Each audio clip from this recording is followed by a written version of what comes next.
لقاء اليوم. هذا البرنامج يأتيكم بالتعاون مع أوقاف الشيخ محمد بن عبد العزيز الراجحي رحمه الله. مرحبا بكم مستمعينا الكرام حول الشخير أثناء النوم، هذه الظاهرة التي يشكو منها الكثير، بل قد يشكو منها الشخص الذي ينام بجوار الذي يعاني من الشخير. هي فعلا مزعجة، قد تسبب مضاعفات مختلفة. فما أسبابها؟ أسباب الشخير، وما هي مضاعفاتها، وما هي طرق العلاج، والعديد من المحاور والتساؤلات التي نطرحها على ضيف حلقة اليوم الأستاذ الدكتور سريع بن حمد الدوسري، أستاذ واستشاري الأنف والأذن والحنجرة بمستشفى الملك خالد الجامعي بجامعة الملك سعود. أسعد الله صباحك بروف سريع. أسعد الله صباحك دكتور عبد الله، وصباح المستمعين، وصباح محبي ومتابعي برنامجنا الناجح، برنامج اللهم بك أصبحنا. الله يعطيك العافية بروف سريع. لو تحدثنا ابتداء عن الشخير أثناء النوم، ما هو وكيف يحدث؟ الشخير أثناء النوم هو صوت نتيجة لاضطراب دخول التنفس، دخول الهواء أثناء التنفس، سواء كان شهيق أو زفير. اضطرابه في مجرى التنفس العلوي يؤدي إلى الشخير، وهذا الاضطراب يكون نتيجة لانسداد، سواء كان انسداد في الأنف، سواء كان انسداد في الحلق، سواء كان انسداد في الحبال الصوتية، أو حتى ضيق في القصبات الهوائية. كل هذا يؤدي إلى اضطراب جريان الهواء، ومن ثم صدور هذا الصوت واختلاف هذا الصوت مع اختلاف موضع الانسداد. شوف بعض التقسيمات تحدث يا دكتور أنه فيه شخير فموي وفيه شخير أنفي. كما ذكرت، موضع الانسداد وموقعه يؤدي إلى الشخير. طبعا انسداد الأنف وانسداد البلعوم الأنفي يؤدي إلى الشخير، بينما الانسداد في مجرى التنفس السفلي يؤدي إلى أصوات أخرى. فانسداد الأنف وانسداد البلعوم الأنفي يؤدي إلى الشخير الذي كلنا نعرفه جميعا، العامة والخاصة. جميل.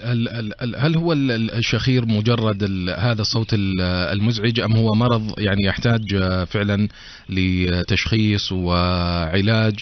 الآثار والمضاعفات الصحية على المريض المصاب بالشخير. الشخير هو عرض، ولكن يؤدي إلى أمراض، ومنها طبعا الشخير كصوت، ولكن في الغالب يكون مصحوب بانقطاع التنفس أثناء النوم. وإذا وصل الشخير إلى انقطاع النفس أثناء النوم تعتبر مرحلة من المراحل المتقدمة لهذا المرض. ولكن إذا كان الانسداد خفيف ولا يؤدي إلى انقطاع للنفس أثناء النوم فهذا يعتبر شخير، ويكون أضراره ومعاناته اجتماعية وعائلية أكثر منها صحية. ولكن عندما يمتد هذا الشخير ويكون مصحوب بانقطاع في النفس أثناء النوم، لا تكون هناك أعراض وأمراض وحالات صحية خطرة قد تؤدي إلى أمراض خطرة لا سمح الله. طيب، يمكن لو أردنا أن نشير إلى بعض الدراسات عن نسبة انتشار الشخير خصوصا في مجتمعنا، وأيضا يمكن أشرنا في بداية الحلقة على دراسة وما ندري يعني الحقيقة عن مدى وثوقيتها، عن نسبة الشخير لدى الرجال والنساء. طيب، الشخير يعني يختلف باختلاف العمر للمريض. فعند الأطفال يكون أحيانا شخير ويكون سببه تضخم في اللحميات في الحلق، لأن هناك لحميات في الحلق ولحميات في الأنف. فلدى الأطفال عادة نجد أن الشخير واضطراب النوم يكون نتيجة لتضخم لحمية الحلق وليس لحمية الأنف. بينما في الشباب يعني وفي مقتبل العمر تخف نسبة الشخير بدرجة كبيرة. عندما يصل المرء إلى سن 50 تصل نسبة الشخير إلى نسبة عالية جدا، قد تصل إلى 50% من الرجال، وقد تكون أقل بهذا عند النساء. ولكن يضاف إلى هذا حالة المريض الصحية، وخصوصا مع انتشار السمنة في المجتمع السعودي في الفترة الأخيرة، يعني بلا شك أنها زادت، يعني هذه النسب زادت مع نسبة ازدياد الوزن والسمنة التي يعاني منها شريحة كبيرة من أفراد المجتمع السعودي. نعم، والرجال أكثر من النساء إذن. صحيح. يعني معلش بس يا دكتور، يعني تشريحيا يعني كيف اللي عنده وزن زايد يصير معرض للشخير أكثر؟ طيب، الشخير كما ذكرنا هو اضطراب جريان الهواء في الجهاز التنفسي العلوي، وأغلب ما يكون السبب في الشخير نتيجة للضيق والترهل في الحلق أو اللعوم الفمي، نتيجة لتضخم اللوز، نتيجة لترهل اللحاة والأسنان المزمار، وكل هذه تؤدي إلى اضطراب مع أخذ الزفير والشهيق، يؤدي إلى اضطرابها، ومن ثم خروج الشخير وخروج الشخير بصوت عالي جدا. نعم. يعني الآن اللي عنده وزن زائد يعني إيش معنى هو معرض أكثر من اللي ما عنده وزن زائد؟ يعني هل مثلا تكون فيه مثلا شحوم داخلية في الحلق أو ما شابه ذلك؟ نعم، هو الناس يعني أصحاب الوزن الزائد وأصحاب السمنة واللي يعانون من السمنة يكون هناك يعني كميات كبيرة من يعني المواد الدهنية والشحوم في كل أجزاء الجسم، ولكن تكون الرقبة يعني عندما تكون سميكة وغليظة وقصيرة وتضغط على منطقة الحلق، ومع وجود لوز متضخمة مع وجود ترهل في سقف الحلق، تؤدي كل هذه مجتمعة إلى موضوع الشخير وانقطاع النفس أثناء النوم. نعم. هل هناك أعراض مصاحبة للشخير؟ الخمول والإرهاق الذي يعني يكون ما بعد النوم، هل هو أيضا يعني مرافق للشخير؟ طيب، الشخير عرض، نعم. وكما ذكرت يعني معاناته أكثرها اجتماعية بين الزوج والزوجة أو الزوجة والزوج، ولكن الحالة المرضية تنتج لاضطراب النوم أثناء النوم. مريض الشخير وانقطاع النفس أثناء النوم لا ينام نوما مريحا، يعني تجد أن المريض لديه اضطرابات في النوم، فكل فترة من الفترات يستيقظ لأخذ النفس نتيجة الانقطاع التنفس، ومن ثم يرجع ينام. فكمية النوم ونوعية النوم وجودة النوم تكون في حالة سيئة جدا، ومن ثم ينام ساعات طويلة، ولكن جودة هذه الساعات تكون قليلة جدا، ومن ثم يصحى مريض الشخير وانقطاع النفس أثناء النوم مجهد، يعني يعاني من الصداع، يعاني من الكسل، من الخمول، ومن النوم أثناء النهار لأنه لم يأخذ كمية كافية من النوم أثناء الليل. فهذه هي سبب الخمول لدى المريض الشخير وانقطاع النوم، ومن ثم يتردى إنتاجه، يتردى أداؤه في كل مجالات الحياة، سواء إذا كان طالبا في أدائه الدراسي، وإذا كان عاملا في إنتاجية العامل، وإذا كان يقود مركبته، حتى قد يؤدي إلى لا سمح الله شيء من النعاس والنوم والحوادث أثناء السير. جيد. هل ممكن أن نسمي أنه فيه شخير اعتيادي طبيعي وفي شخير حاد واللي يسبب أيضا انقطاع النفس أثناء النوم؟ طبعا هناك يعني مراحل لانقطاع النفس وللشخير. يعني أحيانا في الغالب نجد أن الشخير الإنسان عندما يجهد في يوم عمل طويل وشاق غالبا يشخر يعني هذا الشخص، ولكن شخيره يعني نادر ويعني متقطع ويحصل أثناء الإجهاد والتعب، ولذلك يعني مجرد أن يكون في يوم عادي ليس مجهد قد لا يشخر. طبعا الشخير يأتي والمريض نائما مستلقيا على ظهره أكثر من نومه على الجنب، وبهذا لأن الاستلقاء يؤدي إلى انسداد مجرى النفس في الحلق ويؤدي إلى الشخير، ولذلك نجد أن بعض المرضى يعاني من الشخير عند الاستلقاء ولا يعاني من الشخير عند نومه على أحد الجانبين اليمين أو اليسار. إذن نوبات انقطاع النفس أثناء النوم ما تأثيراتها الصحية؟ طيب.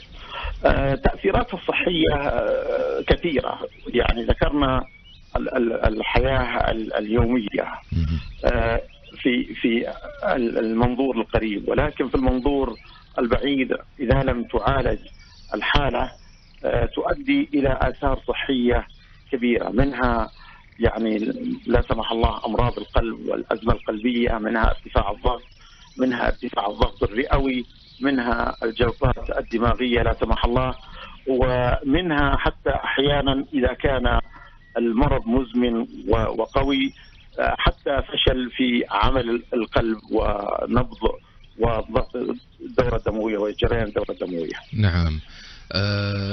بروفيسور ريع، كيف يعالج المريض بالشخير؟ وقبل ذلك إذا يعني جاء للعيادة كيف يتم تشخيصه؟ طيب. كلام جميل دكتور عبد الله. يحتاج أن نشخص المريض قبل أن نبدأ بالعلاج. تشخيص المريض يعني الشخير أمره ظاهر للعامة وليس حتى للخاصة، فعندما يشخر أقرب الناس إليه وبالأحرى زوجته أو الزوج يلاحظ أن الزوج أو الزوجة تعاني من الشخير.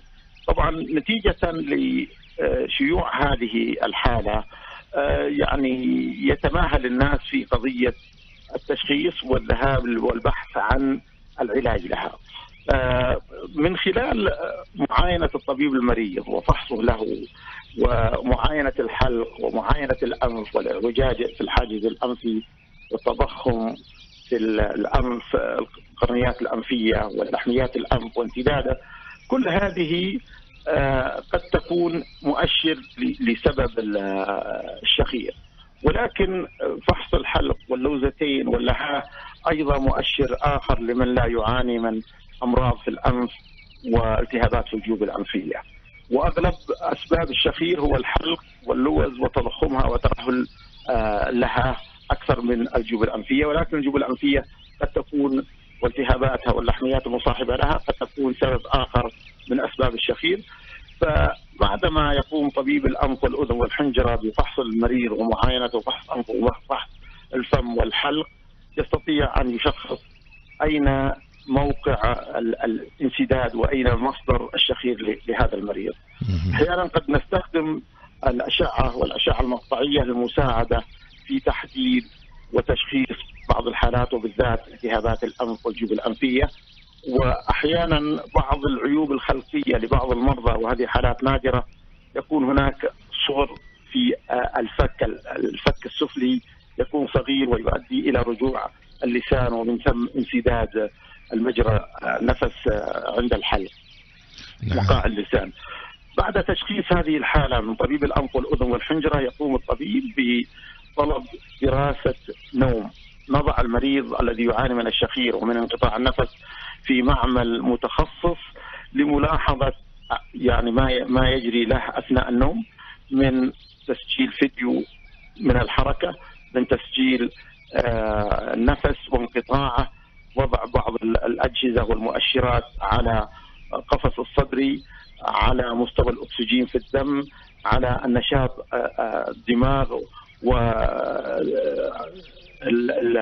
ومستوى الأكسجين وغيرها لدى هذا المريض.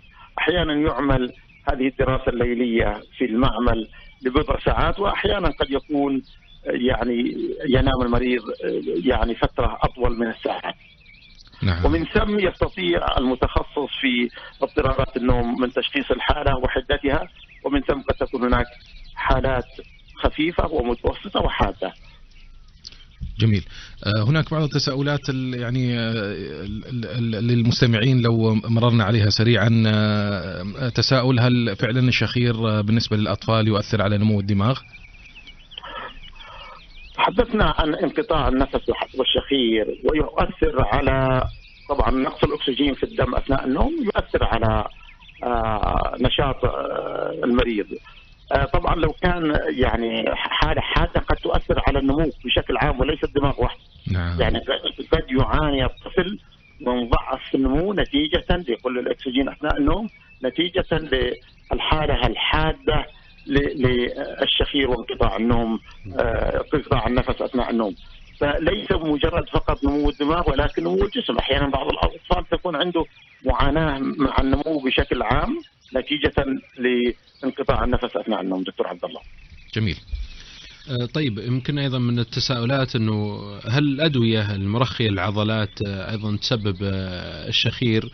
وكذلك مسألة أنه يعني الشخير يعني إذا بدأ الإنسان يشاخر قالوا هذا الآن في نوم عميق، هل له ترابط بينه وبين النوم العميق؟ طيب الأدوية المرخية للعضلات بلا شك أنها تؤدي إلى ارتخاء العضلات أكثر مما ينبغي. بلا شك يعني النوم والسبات في النوم بلا شك أنه راحة للجسم وراحة للعضلات من الشد ومن التفاعل ومن التقلص الذي يحصل لها أثناء النهار. بس لكن أن ترتخي أكثر من المطلوب، وبالذات بفعل الأدوية المخدرة أو شبه المخدرة التي تؤدي إلى هذا، قد يعاني المريض من الشخير ومن انقطاع النوم، وبهذا يستطيع الطبيب والمعالج أن يتحكم في الأدوية أن تكون ارتخاء العضلات مع هذه الأدوية بشكل لا يؤدي إلى معاناة أخرى. فهذا من ناحية الأدوية المرخية للعضلات. دكتور عبد الله، بالنسبة للشق الثاني من السؤال، النوم العميق والشخير، هل هو فعلا مرتبط بمرحلة النوم العميق؟ نعم، بلا شك أن هناك مراحل للنوم، يعني منها النوم العميق، وفي حالة النوم العميق تبدأ هذه المعاناة معاناة الشخير ومعاناة انقطاع النوم. فبلا شك أن مرحلة النوم والنوم العميق لها دور، وهذا ولذلك يعني بعض المرضى يصل إلى النوم العميق بسرعة، وبعض الآخرين قد لا يصل إليه إلا في مراحله الطبيعية والعادية. جيد. الدكتور، يمكن في أقل من دقيقة، هل هناك علاجات شعبية أو طبيعية تساعد في التخلص من الشخير، وكذلك ما نسمع بلصقات الأنف؟ طيب العلاجات الشعبية أنا بلا شك أن الصحة يعني مطلب وعلاج لجميع الأهالي. فقضية تحدثنا عن زيادة الوزن، فبلا شك أن نقص الوزن والحمية الغذائية والتمارين الرياضية والمجهود الرياضي ومجهودنا الحياتي اليومي يعني اللي المفروض نعمله، بلا شك أنها أنا ما أتحدث أنها علاجات شعبية، ولكنها كانت عادات يومية حياتية نعملها. بدأنا مع الرفاهية ومع التقدم الصناعي اللي نعيشه من الاستغناء عن مثل هذه الحالات. ولكن أنا أعتقد أنه يعني عودتنا إلى العمل في البيت، العمل، استخدام المشي، التمارين الرياضية، المجهود الجسدي اللي نعمله في الحياة بشكل عام، كل ما كان هناك عمل جسدي كل ما كانت صحة الإنسان أفضل. جميل. العلاجات الشعبية أنا لم أطلع على علاج شعبي قد يخفف الشخير وقد يخفف من انقطاع النوم. نعم. ولكن قضية اللصقات على الأنف بلا شك إذا كان هناك اعوجاج في الأنف أو ضيق في الأنف، أحيانا وجود بعض هذه اللصقات قد يساعد على فتح الأنف قليلا. ولكن أنا يعني لا أنصح بهذه اللصقات، لأنه إذا كانت هناك معاناة يحتاج أن نعالج المعاناة نفسها قبل أن نعالج الظاهرة به الشخير، يحتاج أن يعدل الحاجز الأنفي، وغالبا ما تستخدم هذه اللصقات مع المرضى الذين يعانون من اعوجاج الحاجز الأنفي. دكتور عبد الله، حبيت بس أعلق بسيط على اعوجاج الحاجز الأنفي. نعم. اعوجاج الحاجز الأنفي يوجد عند 80% من الناس، وهذا شيء طبيعي. إذا لم تكن هناك معاناة من الانسداد في الأنف والشخير وانقطاع النوم، فنعتبر مثل هذا الاعوجاج شيء طبيعي لا يحتاج علاج. بينما إذا بدأت المعاناة من انسداد في النفس وشخير وانقطاع في النوم، فهذه الحالات هي الحالات المرضية التي تحتاج أن نتعامل معها دوائيا وحتى جراحيا. دكتور عبد الله. جميل. إذن بهذه الإرشادات والتوصيات يكون ختام هذا اللقاء المفيد والماتع والشيق مع الأستاذ الدكتور سريع بن حمد الدوسري، أستاذ واستشاري الأنف والأذن والحنجرة بمستشفى الملك عبد العزيز بجامعة الملك سعود. شكرا جزيلا لكم بروف سريع.